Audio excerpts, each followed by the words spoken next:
Welcome to the Only Maids Podcast. Now your hosts from Dallas, Texas, Nikki and Misty.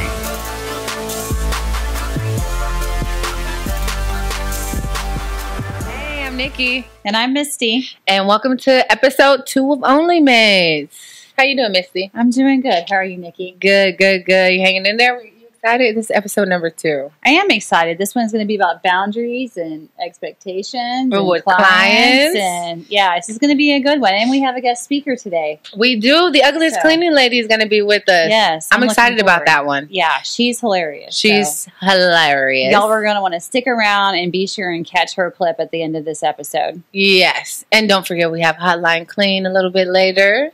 Yes, taking our listener mail. Answer some questions. And don't forget, you guys can call our voicemail service and leave all of your questions, thoughts, and comments for us to address on the show. So make sure you do that. We'll have the number posted at the bottom at some point. Yes, bottom. All right, so we're talking about clients, and their clients just don't understand sometimes. We're talking about the client and cleaner relationship. Yes. How does that go on for you, Misty? Most of them are really well. I try to set clear boundaries in place, and I don't befriend my clientele. I want to keep it professional. Mm-hmm. It's not like, you're not invited to my parties, my birthday parties, my house, Right. I'm not doing favors for you. I don't do favors for my friends. Right. It's not happening. Right. And boundaries are so important. They are. And setting expectations just in general. Right up front. Right. And we're going to talk about that a little bit later. But I think that that's most important. You know what I mean? With the clients and, having a friendly relationship, it's no problem, but you're absolutely right. Business should be business, and those clear boundaries should be set, because sometimes cleaners may take advantage of that relationship, or the clients may even take advantage of that relationship that you have. You know what I mean? The only ones that I would say I probably overstep my boundaries with are usually my senior citizens, because those are the ones that are like, can you move all my pots from outside in? It's be cold tonight, or can you bury that dead body in the backyard? No. I'm like, where's the shovel? I can do anything for you that you ask. Just let me know. Oh, so you do have clients that'll let you get away with down and dirty. Oh, okay. So it's about being choosy. I do like my little people. Yes, no, you're definitely going to have different relationships with different people. Clients. Yeah. I mean, that's just human nature. So I totally understand. There are some that you can tell right off the bat that we're not going to be a good fit for each other. Right. And for me, that's usually the people when I come in and I can tell right off the bat they are not appreciative of your work. Right. And those are the people that it just seems like no matter what you do, you're not going to please that client. Right. And it's almost like, I don't know, you're just not appreciated for all the hard work you do in their home. Right. I used to struggle with that. I have to learn real fast that I need to stop taking things so personal and compartmentalize. You know what I'm saying? Yeah. So I'm a sensitive person. You know what I'm saying? Okay. And so I have to be careful about letting certain things get to me and stuff like that. And like we were talking about with your clients, you kind of do build, even though it's a professional, you kind of do build a personal relationships with people. Friendship. I think it would be kind of like how you would work in even like an office building when you're working along like a boss or a coworker or something. You have that workplace friendship, right? Which is way different than outside of the workplace friendship. Right. And that's why it's so important to set boundaries up front, because when you have a relationship like that, it can get kind of sticky. Yes, you know what I mean? Sticky. So definitely important to set those boundaries. I had a client one time ask me to go clean, I think it was her her patio set outside. Like she had the whole outdoor kitchen. So it was the whole shebang. And it's a whole other kitchen added onto the house. And she's like, can you go ahead and just do that today? And I'm like, well, for this it's going to be this much additional in the charge for you. I mean, it is a whole other, other kitchen outdoors, Right. And oh, but I thought we were friends. No, ma'am. No, ma'am. No, ma'am. Yes, that's why. And then having your scope of work, and they should know those kind of things. You know what I mean? That's the client that clearly has like their boundaries out of place with you, right? And right, maybe right. I didn't set the boundaries clear then, but I'm just thinking to myself, like, I've never been to your barbecue, right? Like, I've never been invited to your house before, right? Right? No. But yeah, you mentioned appreciation. I struggle with that a little bit. Well, I used to until I, stop taking it so personal sometimes. Yeah. But yes, we definitely have those experiences where you can just tell that, there's a lack of appreciation. Yes. You know what I'm saying? Because we're not seeking any trophies or anything like that. No. This is our job. This is how we earn a living and take care of our family. It comes in rude, though. It does. And rubs you the wrong way. It makes you feel some kind of way, doesn't it? It does. And like I said, I try not to take it personal, but it's hard not to. You know what I mean? I don't like rude people. Especially in the service industry. Yes. I feel like any service industry jobs, the client and the provider have a responsibility to respect each other. Yeah. So if you're going to be rude to me with your passive aggressive behavior or just maybe lack of comment, right? Why am I going to continue to put myself in that situation that I don't enjoy? Exactly. And why would I put any of my team in that situation? Right. It's not happening. It's not. It doesn't feel good, does it? Yeah. Those are the people where I'm like, hey, we're just not a good fit. Right. Right. Some people you're just not going to mesh with very well. It has to be like a cleaning company and a client have to be able to come together and work together. Even though the relationship has to work, right? And there's just those people out there that you just can't mesh with. You're not a good fit with. It just doesn't. It won't work. Won't fit. No, it happens. It's okay. It's totally okay. It's okay. There's not a problem with it at all. Refer them out to someone else. Right. There's many companies and like many personalities, and everyone has different personalities. You can find somebody that you can mesh with and work well with. You know what I mean? Right. So, and that goes into also like client expectations and having to check those as well. I know I had a struggle with when I started as a solo cleaner, and I always had intentions of growth and expansion. Right. It just happened a little bit faster than I anticipated. But I had those clients who didn't want to let me go, yes, or wouldn't have made it difficult for me to feel comfortable to allow my other cleaners the opportunity to do their work. And that is a hindrance. It's a hard spot to be. It's a hard spot to be in. You want to take care of all your clients, but you can't. But when you have the intention on growth, there's some cleaners who are solo and are fine that way and want to remain solo, and I totally respect that. But I think it's important to, especially if you're a solo cleaner with intentions on expansion, I think it's important to, from the beginning, from jump, to have clear expectations and set your plans with your client.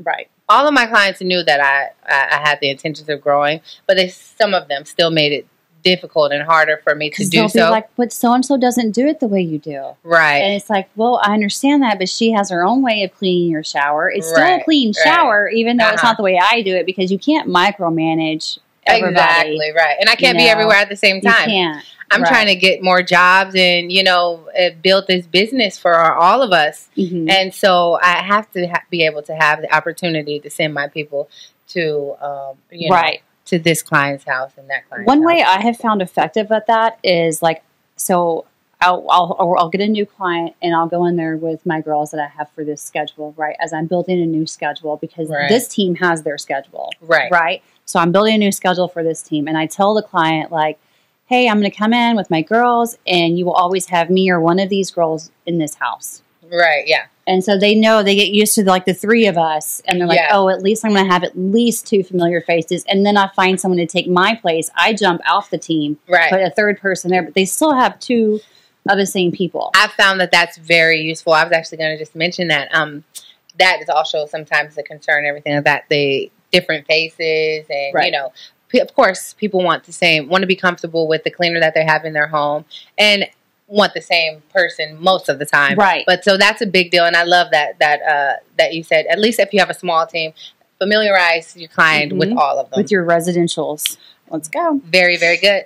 Okay, so we are getting ready to get on the line with Shireen, the Ugliest Cleaning Lady, Yes. aren't we? Out of Colorado. She's fantastic. She's Let's hilarious. welcome her on. Yay. Hey, Shireen. Thank you for joining us today. Please introduce Hello, yourself. ladies. Yes. Tell us about yourself and your business. Thank you for having me. We're excited to have you. Thanks for having me. My name is Shireen, and I am the owner of the Ugliest Cleaning Lady. We are a small cleaning company based in northern Colorado. Started with just me 5 years ago, but we expanded last year, so it's just a team of 6 right now. Awesome. So let's see here. Where you got? You're in Colorado, correct? Awesome. And we already discussed. Yeah, we service Larimer and Weld County in Colorado. Okay. Awesome. Thank you. So let's get into this episode. Today we are talking about topic is clients just don't understand. So I know that there's the client, relationship is an interesting one. Tell us about your experience. Maybe start off as being a solo cleaner and how it's gone. Yeah, I think it was a lot easier as a solo cleaner. You can be a little bit choosier with your clients. So all of my clients understood. They're all on board, really good at paying on time, not canceling, understanding that it's hard work. There are a lot of potential clients who don't understand, but that's usually where the transaction ends, Right. would be during a consultation. There's a lot of people that want the top to bottom luxury clean, but they don't understand that that's human labor. There's no fast way to get you that sparkling home. So I Right. do have a lot of people during the consultations. There's a little pushback on pricing. Right. But everyone that joins the Ugliest Cleaning Lady is awesome. So I appreciate the clients for being so great. Right. We were just talking about that yesterday, actually. How do you set expectations with everyone? Because I feel like that is so important. Expectations. Everybody has to be on the same page. Boundaries. Yes. How do you set those expectations with your clients?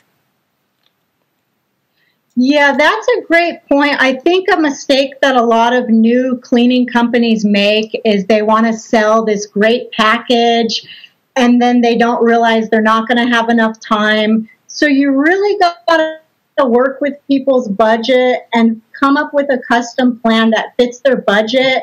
Let them know that we can dust your house plants and polish your silver. That will cost a little bit more. So before you even service the home, you really want to be clear with what you can accomplish for the time booked. Right. And I did make mistakes as a new cleaner. I would say, oh, I can do this, that, this, and time would run short. Right. You start to burn yourself out. So I've gotten, and that comes with experience. I'm a lot better at setting the expectations, and we go over a checklist before we service the home so that way they know what they're getting and what they're not going to get. Exactly. I was actually just going to mention that and asked what kind of tools do you utilize to help set those expectations and boundaries. And a checklist is one that I thought of. Those are very useful, very, very helpful. Is there any other kind of tools or options? What do you guys think about setting boundaries and expectations with your clients from the jump? Usually that first text message or that first phone call, you can kind of see where it's going to go. Right. So if it starts with a text, I need a cleaner. What's your rate? And it doesn't have a hello. It doesn't talk about their home. I can usually tell that's not going to end in a sale because it's not going to be the top quality client that we're looking for. Another red flag is when we do a free consultation. We've had some people use that time to badmouth the previous service. They love to do that. I find that to be a little bit of a red flag. Yes. Because the consultation is the time to talk about what you want done, what our services are. And if that time is used to bash the previous cleaner, I usually try to find a way to exit. Right. So during the consultation, it's a chance for them to see if they like our vibe, but it's also a chance for us to make sure we're not signing up for something that's not going to end well. Yes. So I use the pre-consultations, to do a little interview on their end. And then you want to be polite. I keep it short and sweet by saying, I don't think our company would be the best fit for your needs. And I just kind of fade away. Right. So I'm usually pretty good at not signing up for gigs that aren't a fit. If we get in that situation, sometimes just a straightforward call or a message letting them know we need a little more time or we don't feel respected, I'll just be forward. But I don't usually have that problem. I usually exit if the consultation doesn't feel like it's going to be a good fit. Yes, that's and I'll refer them to another cleaning company that charges more. That's where I refer everyone to. Right, so right. Can see, hey, I'm not the only one that's charging that. Exactly. And you brought up another good point. Maybe we can discuss those a little bit more for all of our new cleaners and everybody looking to get into the business. What are some red flags during that you notice and that you definitely want to take note of when you're interviewing a potential client? I think we mentioned bashing your old cleaner. That's definitely a big red flag. That's a big one. I go through a lot of cleaners. I can't find the right one. I go through a lot of cleaners. I can't find the right one. That's a big red flag. That's always a little like, well, what's going wrong? Right. You have someone coming to clean. How can it keep going wrong? Yeah, that's a little red flag. What about the we're clean people? I have My house one isn't too dirty. It'll just be a quick sweep through. Right, that. Just a quick move out, just a quick wipe down. It's never going to be quick when you hear the word quick. Right. That's definitely a red flag. Any more we can highlight for our listeners? What other red flags can we think of? I'm just drawing a blank on it right now. I have a strange one. Okay. I have a weird one. I don't know if you ladies have had that. Too many compliments is a little red flag for me because I almost feel like those consultations end with they're expecting some sort of a deal or a discount. Right. So I have had, people hopping into the DMs. Love your name. And those ones don't end with a booking because I think they're expecting the flattery to me to cut the price in half. So that's a new one that I've kind of noticed. If it starts out with compliments, any consultation where it's not focused on the cleaning, it usually goes a little weird. Right. That's very interesting. I haven't thought about that one. That one's interesting. But it reminds me of, too, I've noticed also that when I get inquiries from people who've been referred by current or former clients and they compare prices. Oh. That is... I've had that happen. Yes, that is a red flag to me. They usually want it for the same or lower price that their friend is getting it for. But their house is like 3 times the size of their friend. Right. Or they have like 10 dogs and your friend has none. And I have to explain that after the fact, after I have given them an estimate and they say, but my friend is the big red flag. Yes. I always like to come back with, I always tell them I don't even give my best friends discounts. So my friends don't get discounts. So even the referral, everyone's getting the same deal. Exactly. Yeah. So, and then it's always a different circumstance, right? So that's why I hate when they do the price comparison thing. That's always a big no-no. Or they call you a friend. They're like, hey, since we're such good friends, do you think you can clean the exterior patio today? And I'm like, honey, I've never been to your barbecue. Okay? Like, we're not friends. Yeah. Right.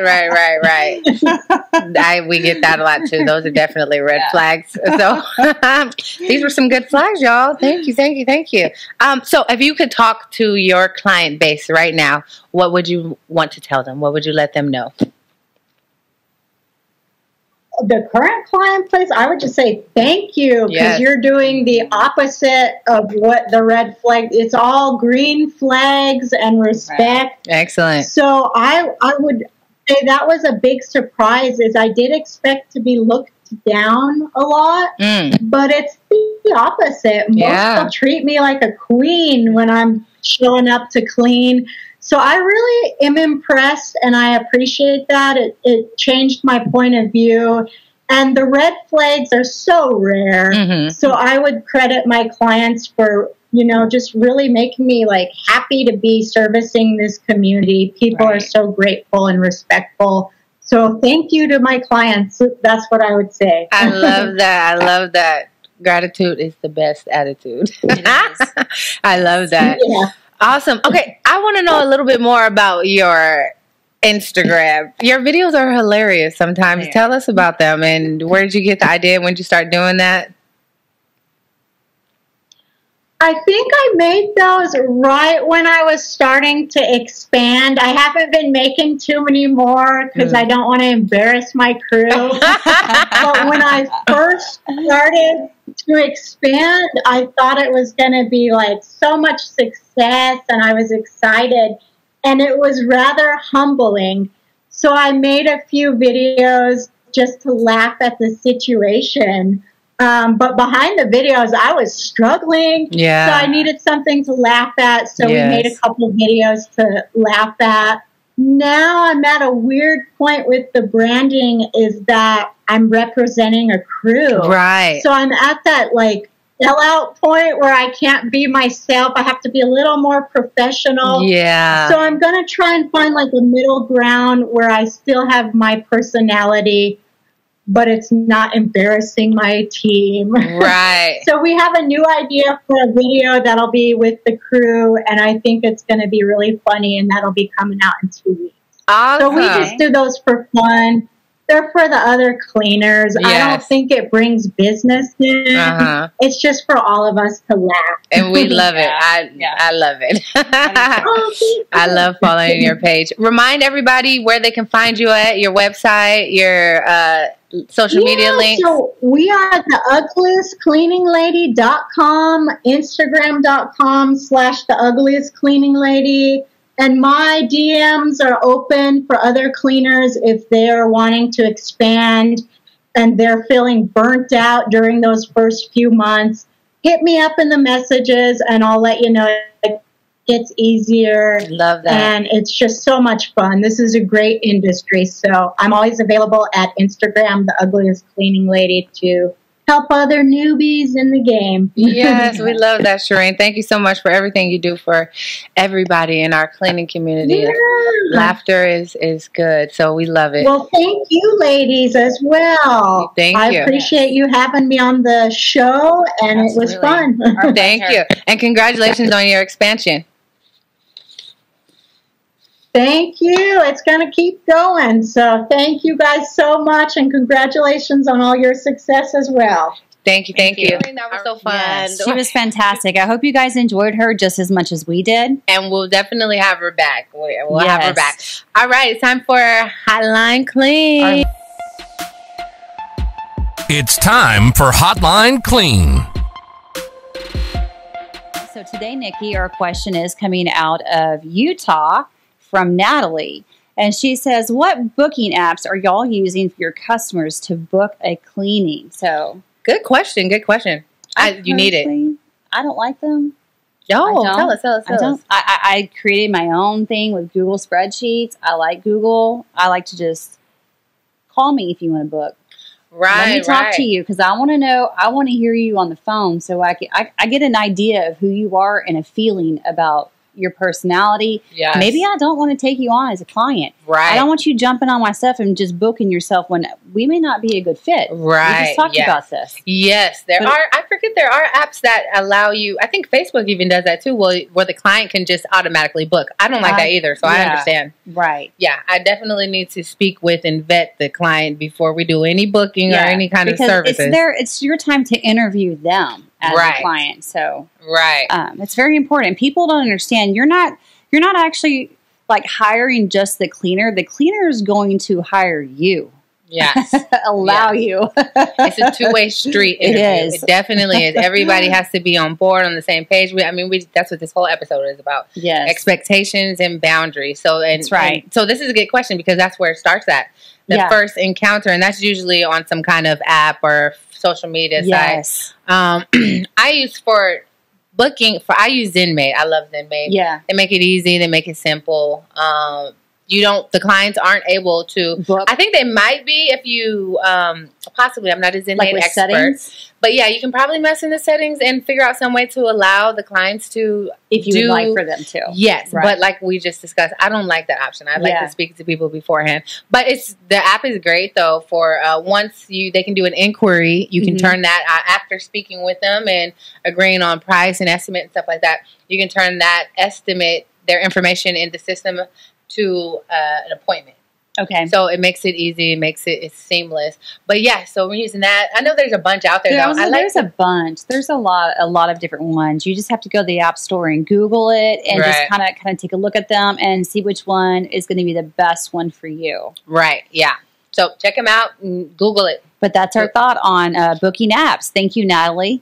Let's give a shout out to our sponsors. We have Smart Business Commerce. Go ahead and reach out to them for all of your merchant and credit card processing needs. And then Custom Boats and Docks out in East Texas. They're very able to build you a boat dock, a retaining wall, outdoor living area, anything you would like for them. I know Nikki has one she wants to share. Yes. On my ladies, we have waist beads. Waist beads are trending right now, and we have some beautiful ones coming from Lavender Sky. Go to lavendersky.shop to check out her beautiful waist beads there. The goal of Lavender Sky is to create an energy of love and acceptance that can be felt through products that they make. Thank you guys. Make sure you follow, like, subscribe, all of that good stuff. All of our social media will be available to you for free. Right. And don't forget to call our Hotline Clean voicemail service and leave us your comments, questions, and thoughts. And we'll see you guys next time. Next time on Only Maids. A ring that goes around the man. What? Yeah. I'm lost. Like, this is a podcast. You can say what you have to say. It's a cock ring. Oh. This podcast has been brought to you by Little Buddy Productions. Go to www.littlebuddyproductions.com for all your video production needs for your small business, nonprofit, or for event videography.